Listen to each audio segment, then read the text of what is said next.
जब भी हम वास्तुशास्त्र की बात करते हैं तो हमारे दिमाग में सिर्फ एक ही ख्याल आता है कि वास्तुशास्त्र एक ऐसा सब्जेक्ट है जो यह डिफाइन करता है कि हमारे घर कैसे होने चाहिए, हमारे घरों में किन दिशा में क्या चीज़ें होनी चाहिए, यानी कि हमारा किचन कहाँ होना चाहिए, टॉयलेट कहाँ होने चाहिए, मास्टर बेडरूम कहाँ होना चाहिए, ड्राइंग रूम कहाँ होना चाहिए, डाइनिंग रूम कहाँ होना चाहिए।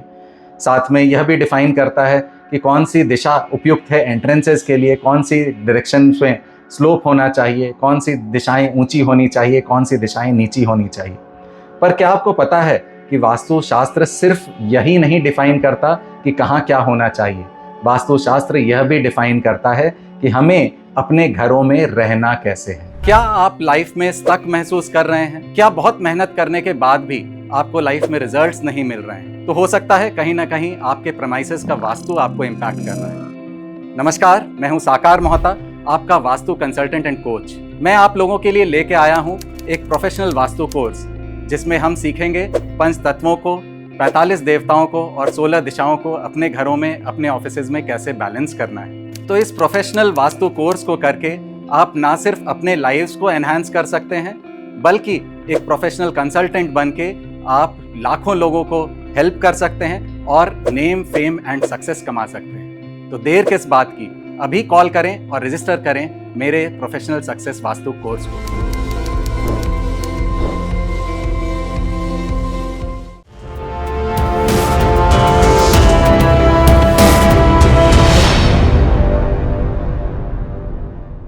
नमस्कार, मैं हूं साकार मोहता, आपका वास्तु कंसल्टेंट। और आज के इस वीडियो में हम बात करेंगे 5 ऐसी आदतें जो अगर हमें लग जाए तो हमारी लाइफ को खराब होने से कोई नहीं रोक सकता। हमारे हर फ्रंट, यानी हमारी प्रॉस्पेरिटी का फ्रंट हो, वेल्थ का फ्रंट हो, ग्रोथ का फ्रंट हो, रिलेशनशिप का फ्रंट हो, या फिर हमारी अपनी स्पिरिचुअल ग्रोथ का फ्रंट हो, हर फ्रंट में हम प्रॉब्लम्स फेस करेंगे अगर ये 5 में से कोई भी आदत हमें लग जाएगी। सबसे पहली आदत, घरों में क्लटर का जमा करना, घरों में पुरानी चीज़ों का जमा होना। आपको एक फैक्ट बताता हूं मैं, जब कभी भी हम कोई नई चीज़ खरीदते हैं तो हमारी एनर्जी और उस नई चीज़ जिसको हमने खरीदा है, इन दोनों की एनर्जी जो है आपस में तालमेल में होती है, आपस में सिंक में होती है। अब कोई चीज़ जब हम यूज़ करना बंद कर देते हैं, वो पुराने खिलौने हों या पुराने कपड़े हों या पुराने टेबल कुर्सियाँ हों, कबाड़ हो जो भी हमारे घर का, वो ऐसी एनर्जी होती है, उन चीज़ों की एनर्जी जो हमारे एनर्जी के साथ सिंक में नहीं है। अब जब हम अपने घरों में ऐसे चीज़ों को भरते चले जाते हैं जिनकी एनर्जी हमारे साथ सिंक में नहीं है, तो ऐसी एनर्जीज़ बढ़ने लगती है जो हमारे एनर्जीज़ के ऑपोजिट चल रही हैं। और ऐसी एनर्जीज़ जब बढ़ने लगती है तो वो हमारी एनर्जी को कहीं ना कहीं दबाने लगती है, और जिससे कि हम लाइफ में अपने प्रॉब्लम्स को इनवाइट करते हैं। तो सबसे पहली आदत जो हमें ध्यान रखना है कि हमें ये आदत ना लगे, वह है कि हमें अपने घरों में कबाड़ को नहीं जमा करना है। कोई भी स्टोर रूम में किसी तरह का कबाड़ नहीं जमा करना है। ऐसी चीज़ें जिसको हमने 6 महीने, साल भर से यूज़ नहीं किया है, आप यह लिख लें कि उस चीज़ को आप आगे आने वाले टाइम में कभी भी यूज़ नहीं करेंगे, और ऐसी चीज़ों को आप अपने घरों से डिस्कार्ड कर दें। पुराने खिलौने हैं, पुराने कपड़े हैं, ये अगर आप कहीं दान करते हैं, किसी टॉय बैंक में या किसी कपड़ों के बैंक में आप इसको डोनेट कर देते हैं, तो जो इस खिलौने से खेलेगा वह देखिए आपको कितनी ब्लेसिंग्स देगा। तो एक तो आप अपने नेगेटिव एनर्जी से, ऐसी एनर्जी जो आपके साथ सिंक में नहीं है, उससे आप दूर होंगे, और दूसरी चीज़, जो ये खिलौने जिसको मिलेंगे, जिसको आप डोनेट करेंगे, वह आपको बहुत सारी ब्लेसिंग्स देगा। तो इससे आपके 2 फायदे डेफिनेटली होंगे। दूसरी आदत, कई बार मैंने देखा है कि जब मैं कंसल्टेशंस पे जाता हूँ तो लोगों के यहाँ नल जो हैं वह टपक रहे होते हैं।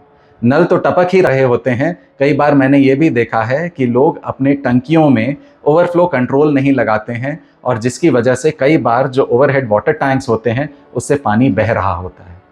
तो ये बहता हुआ पानी, चाहे वह कहीं भी हो, बाथरूम में हो, ओवरहेड वाटर टैंक से हो, किचन में हो, यह जो बहता हुआ पानी है, यह पानी जो है हमारे चंद्रमा से एसोसिएट होता है, और हम अपने चंद्रमा के गुणों को हम यहाँ पर हानि पहुँचा रहे हैं अगर हम अपने घरों में लीकिंग टैप्स, यानी खुले हुए नल रख रहे हैं, टपकते हुए नल रख रहे हैं, ऐसे नल रख रहे हैं जिससे टप टप टप टप पानी दिन भर बह रहा है, या फिर ऐसी टंकियाँ रख रहे हैं जिसमें हम मोटर ऑन कर देते हैं और उसके बाद मोटर चलता रहता है ओवरफ्लो करने का वेट करते हैं और जब हमें पता चलता है कि ओवरफ्लो हो रहा है तब जाकर के मोटर को बंद करते हैं। तो यह जो चीज़ें हम जो कर रहे हैं, एक तो एक नेशनल जो वाटर स्कार्सिटी चल रही है उसमें हम अपना योगदान बढ़ा रहे हैं, पानी को वेस्ट कर रहे हैं और अपने चंद्रमा को भी दुर्बल कर रहे हैं।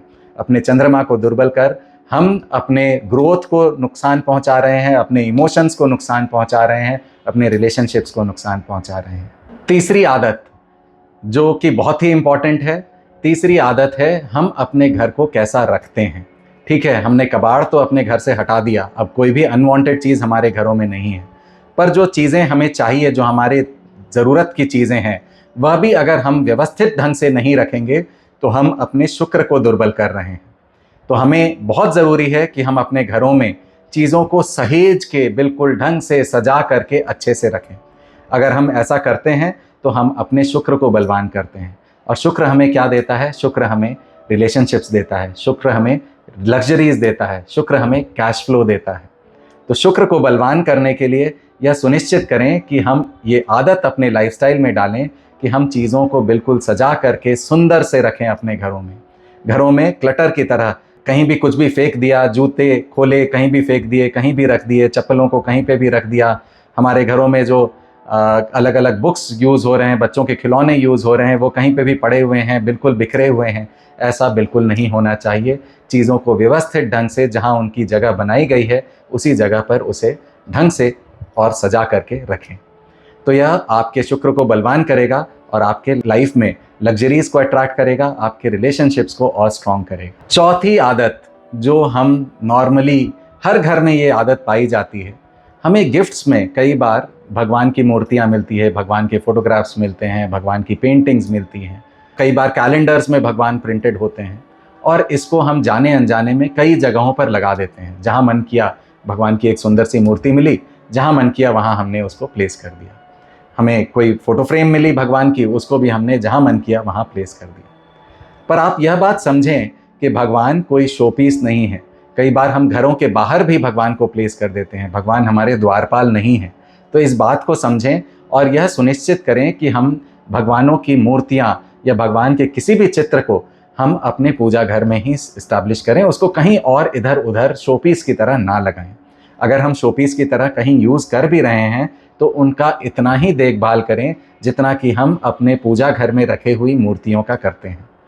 तो उनको भी हम उतनी ही श्रद्धा से, कहीं अगर दूसरी जगह पूजा घर के अलावा कहीं स्थापित कर रहे हैं तो उतनी ही श्रद्धा से उनका नित्य कर्म करें, उतनी ही श्रद्धा से उनकी पूजा करें, उतनी ही श्रद्धा से उनका देखभाल करें जितना कि हम अपने पूजा घर में लगाए हुए भगवान के फोटोग्राफ्स, भगवान के मूर्तियों का करते हैं। तो जगह जगह हमें भगवान के फोटोग्राफ्स और मूर्तियों को नहीं लगाना है, अपने पूजा घर में ही इस्टेब्लिश करना है अपने भगवान को। और भगवान को अगर हम कहीं और लगा रहे हैं तो यह सुनिश्चित करना है कि उनको पूरी श्रद्धापूर्ण तरीके से ही उनकी हमें देखभाल करनी है। पांचवी और सबसे महत्वपूर्ण आदत जो हमें अपने लाइफ में 100% इनकॉर्पोरेट करनी है वह यह है कि हमारे घर में जो भी हमसे बड़े बुजुर्ग हैं, हमारे घरों में जो हमारे माता पिता हैं, हमारे दादा दादी हैं, हमारे सास ससुर हैं या हमारे गुरुजन हैं, उनकी हमें बहुत सम्मानतापूर्वक उनकी सेवा करनी है, उनकी केयर करनी है। इतनी केयर करनी है कि उनके मन से हमारे लिए सिर्फ ब्लेसिंग्स ही निकले। बहुत भाग्यशाली हैं वह लोग जो अपने माता पिता, अपने दादा दादी के साथ रह रहे हैं। और अगर वह अपने भाग्य को और बलवान करना चाहते हैं तो उनके लिए यह बहुत ज़रूरी है कि वह अपने माता पिता, अपने बड़े बुज़ुर्गों की मन से, दिल से और सम्मानतापूर्वक सेवा करें। अगर वह ऐसा करेंगे तो उनके लाइफ में ग्रोथ, अपॉर्चुनिटी, प्रॉस्पेरिटी, रिलेशनशिप्स, जिस भी एस्पेक्ट की आप बात कर ले, किसी भी एस्पेक्ट में किसी तरह की कमी नहीं होगी।